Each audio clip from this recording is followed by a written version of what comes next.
Hi partner, golden point 4, valuation of goodwill. அப்போ இது நம்ம அந்த செல்ஃப் ஜெனரேட்டட் குட்வில் வரும்போது வேல்யூ பண்ணுறது வருது. அப்போ வேல்யூ பண்ணுறதுல ஒவ்வொரு ஃபேமும் ஒவ்வொரு விதமாக வேல்யூ பண்ணுவாங்க. அது அவங்களுடைய இஷ்டம். இப்படி தான் வைக்கணும், ஏன்னா அவங்களுடைய குட்வில் அவங்க எப்படி வேணாலும் வேல்யூ பண்ணிட்டு போயிடுவாங்க.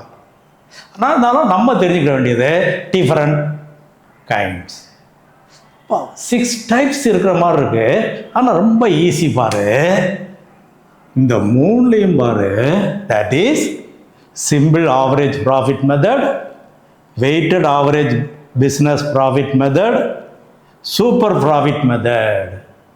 மூணுலையுமே பாரு, goodwill equal to average business profit into number of purchasing year, goodwill equal to weighted average business profit into number of purchasing year, goodwill equal to super profit into number of purchasing years. அப்போ இதில் நமக்கு தெரிய வேண்டியது மூணுலையுமே number of purchasing year. அது என்ன number of purchasing year? அதை goodwill மீனிங்கில் சொன்னோம். இப்போ ப்ராஃபிட் ஏர்ன் பண்ணுறது முக்கியம் இல்லை, ஃப்யூச்சரில் இதே போல் எத்தனை வருஷத்துக்கு ப்ராஃபிட் ஏர்ன் பண்ணுவோம் அப்படிங்கிற ஒரு எஸ்டிமேட்டை நம்பர் ஆஃப் பர்ச்சேசிங் இயர்ஸ். இது கொஸ்டின்லேயே நம்ம கொடுத்துருவாங்க. Right, okay. அப்போ நம்ம கண்டுபிடிக்க வேண்டியது ஆவரேஜ் பிஸ்னஸ் ப்ராஃபிட். பிஸ்னஸ் பண்ணதுனால எவ்வளவு ப்ராஃபிட், அது அங்கங்கே பாயிண்ட் வரும்போது பார்ப்போம். அதே போல் weighted average business profit, super profit. ஒன்றுக்கும் கொஞ்சம் வித்தியாசம் உண்டு. எல்லாத்துக்குமே பேசிக்கு ஆவரேஜ். ஆவரேஜுங்கிறது உனக்கு சாதாரணமாக தெரிஞ்சிருக்கணும். கீழ் கிளாஸில் ஆவரேஜ் படிச்சிருப்பீங்க. அதை வச்சுக்கிட்டு தான் எல்லாமே படிக்க போகிறோம். ஒவ்வொரு பாயிண்ட்டுக்கும் தனித்தனி வீடியோ போட்டிருக்கேன், அப்போ பார்த்துக்குவோம். அடுத்தது பாரு, capitalisation of super profit, capitalisation of average profit. இது ரெண்டும் ஒன்று தான், இருந்தாலும் கொஞ்சம் வேல்யூஷனில் டிஃபரன்ஸ். இப்போ பாரு, கேபிட்டலைசேஷன் ஆஃப் சூப்பர் ப்ராஃபிட்டில் goodwill equal to super profit into 100 divided by normal rate of return. நார்மலாக பிஸ்னஸில் என்ன ரேட்டு இன்கம் கிடைக்குது, இதுவும் நமக்கு கொடுத்துருவாங்க, கொஸ்டினில் கொடுத்துருவாங்க. அதை வச்சுட்டு நம்ம செஞ்சுக்கலாம். அதே இது total capitalised value of the business minus net assets. இது கேபிட்டலைசேஷன் ஆஃப் ஆவரேஜ் ப்ராஃபிட் மெத்தடில். ஆனால் இந்த ரெண்டு மெத்தடில் நம்ம ஒர்க் அவுட் பண்ணாலும் ஆன்சர் ஒன்றா தான் வரும். அது அந்த எக்ஸாம்பிள் நீ பார்த்தீங்கன்னா உனக்கு ஈஸியாக இருக்கும். அடுத்தது by annuity method, goodwill equal to super profit.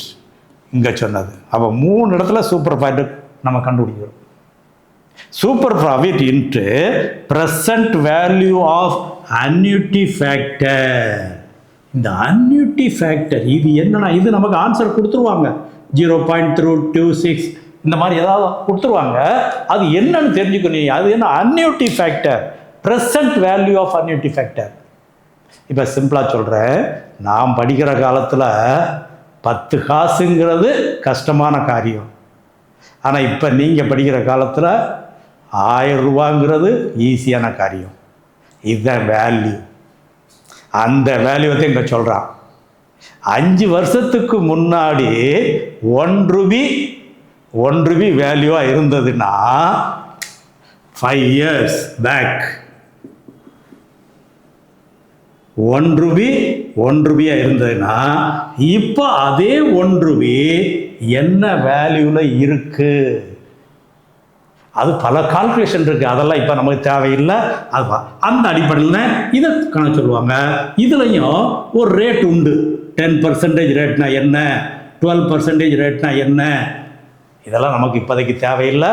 Annuity factor என்னன்னு கொடுத்துருவாங்க, அதால் சூப்பர் ப்ராஃபிட்டை மல்டிப்ளை பண்ணிடணும்.